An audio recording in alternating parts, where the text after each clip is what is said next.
America ने भारत के ऊपर 25% टैरिफ आयद कर दिया है। अमेरिका और भारत का जो बायलैटरल ट्रेड का मजमूई हुजम है कोई 130 अरब डॉलर सालाना के करीब है, जिसमें 50 अरब डॉलर एनुअली इंडिया कमाता है अमेरिका से, उसकी फेवर में ट्रेड बैलेंस।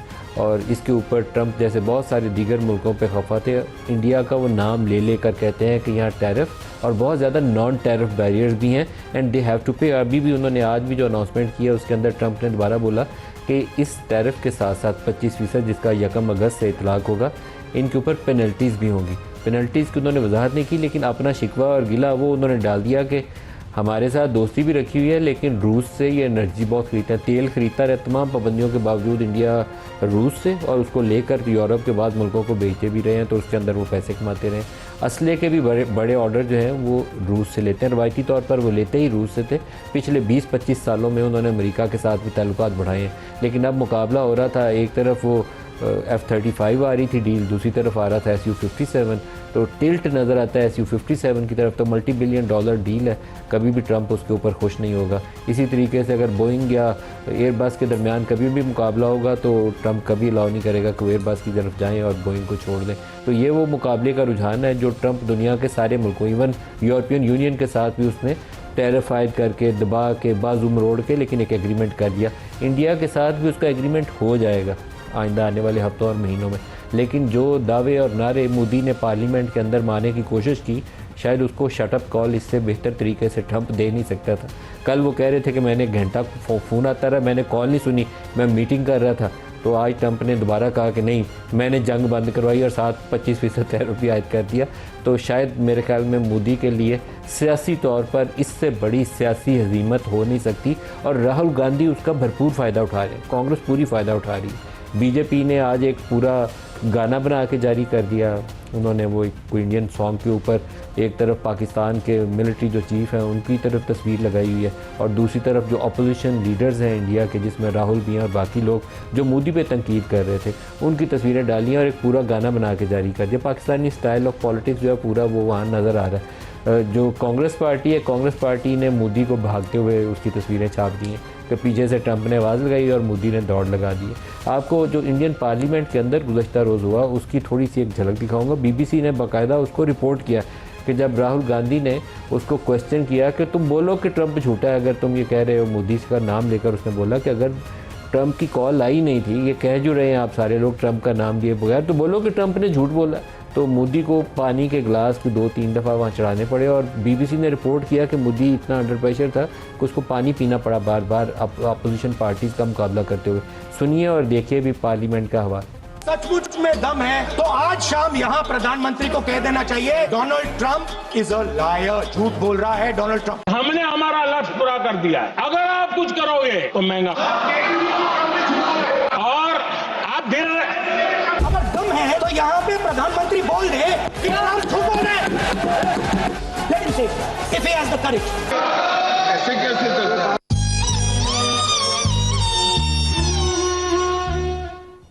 अब ये हालत तो आपने मोदी की देख ली, लेकिन रिकॉर्ड की बात यह है कि वहाँ से वाइस प्रेसिडेंट जो थे वो इंडिया के विज़िट पे भी आए हुए थे, और जब पाकिस्तान ने जवाबी कार्रवाई की तो उस वक्त भी उन्होंने मोदी को कॉल करके कहा कि पाकिस्तान बहुत बड़े हमले की तैयारी कर रहा है, तो आपको रुकना पड़ेगा, पीछे हटना पड़ेगा और सीज़ फायर की तरफ जाना पड़ेगा। मोदी को ये कॉल की गई और जयशंकर उसकी तस्दीक कर चुके हैं। ये US प्रेसिडेंट ट्रंप का पैगाम था जो वाइस प्रेसिडेंट वैंस ने मोदी को कन्वे किया, और ये रिकॉर्ड के ऊपर है, इसकी कोई डिनाइल नहीं है। खुद जयशंकर उसकी तस्दीक कर चुके हैं। लेकिन मोदी ने कल क्या कहा और आज ट्रंप ने उसका फिर से एक दफ़ा जवाब वही दिया। सुन लीजिए, आप भी देख लीजिए। 9 तारीख को रात को अमेरिका के उपराष्ट्रपति जी ने मुझसे बात करने का प्रयास किया। वो घंटे भर कोशिश कर रहे थे, लेकिन मैं उनका फोन उठा नहीं पाया। बाद में मैंने उनको कॉल बैक किया, मैंने कहा कि आपका फोन था, 3-4 बार आपका फोन आ गया, क्या है?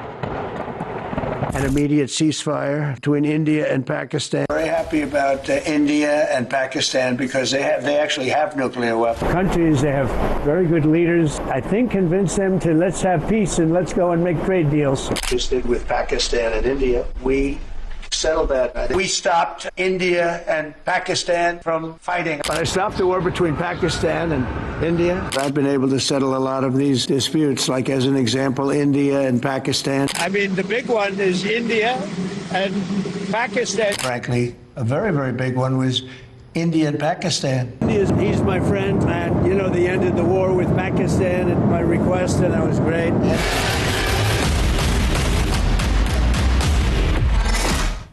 अब इस सारे मुबासे के दरमियान जो इंडियन अपोजिशन है उसके हाथ में एक ऐसा हथियार आ गया है कि मोदी एक टाइट कॉर्नर में वो भाग नहीं सकता।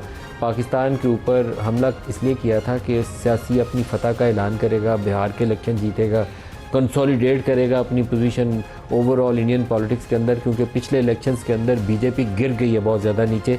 वो जो चमकता और उभरता हुआ इंडिया पूरी दुनिया को दिखाने की कोशिश कर रहे थे, इंडियन वोटर्स ने उसको रिजेक्ट कर दिया। तो मोदी इन सीरियस ट्रबल, और उसको बच निकलने के लिए जो हरबा अपनाया था कि पाकिस्तान पे अटैक करेंगे, इंडिया के अंदर ये चीज़ बहुत पॉपुलर है और वहाँ मिसाइल गिराएंगे और हम फतह के झंडे गाड़ेंगे कि हम गए थे और हमने वो मरकज़ तबाह कर दिया जैश का और लश्कर का। लेकिन अपने 6 जहाज़ गवा के आ गए और उसके बाद उसकी जस्टिफिकेशन नहीं दी जा रही। पूरी पार्लियामान ने उनसे 101 बार दोहरा के पूछा कि बताओ हमारे कितने जहाज़ गिरे, तो वो कहते हैं नेशनल सिक्योरिटी का मामला है, इसके ऊपर सवाल ना करो। कहते हैं सीज़ फायर हमने नहीं की, पाकिस्तान ने दरख्वास्त की। वो ट्रंप रोज़ कहता है कि मेरे कहे के ऊपर इन्होंने सीज़ फायर की, मैंने बोल दिया था नहीं तो ट्रेड नहीं होगी। और आज 25% टैरिफ भी आयद कर दिया, एक फर्दर पनिशमेंट मिल गई, जिसके लिए बड़ी दोस्ती और दावे किए थे उसी ने आज सज़ा का आगाज़ कर दिया। तो ये एक रीबैलेंस है जो अमेरिका इस रीजन के अंदर कर रहा है। अल्टीमेटली क्या होगा इंडिया के साथ और हमारे साथ वो आज कहना मुश्किल है, लेकिन एक 25 साल पहले जो एक स्ट्रेटिजिक रीअलाइनमेंट इस रीजन के अंदर की थी अमेरिका ने, उसके अंदर आज एक मेजर शिफ्ट आ गई, एक दरार आ गई है। और शायद आइंदा आने वाले दिनें हम वाज़े करें कि किस तरफ पाकिस्तान और अमेरिका के और इंडिया और अमेरिका के ताल्लुकात का रुख होगा। ये हमें चंद हफ्ते इंतज़ार करना पड़ेगा।